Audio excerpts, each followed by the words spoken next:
Ces hommes avaient 20, 30 ans. Ils étaient l'Europe, l'Afrique, l'Asie, l'Amérique. Ils étaient la vie.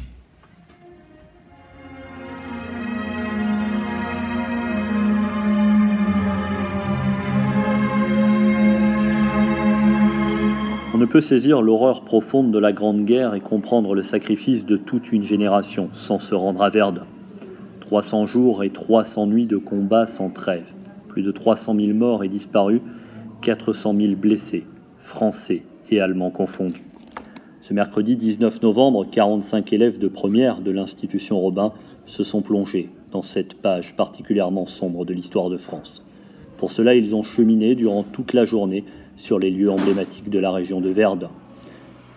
Dans la citadelle souterraine de Verdun, un parcours en wagonnet a été aménagé dans les galeries. Des animations audiovisuelles et des reconstitutions évoquent la vie quotidienne des soldats et ont permis aux élèves de se plonger dans le quotidien de la Première Guerre mondiale.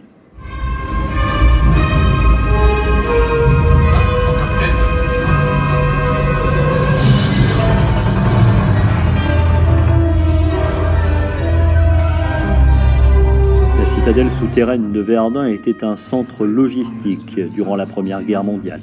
C'est là que fut choisi le soldat inconnu qui repose aujourd'hui sous l'Arc de Triomphe depuis le 11 novembre 1920 afin de célébrer le sacrifice de tous les soldats français non identifiés ou disparus. La deuxième partie de la journée a été consacrée à la visite du fort Douaumont, clé de voûte du système fortifié de Verdun. Douaumont fut pris par l'armée allemande dès le début de la bataille. Sa reconquête ne survint qu'après 8 mois de combats particulièrement âpres.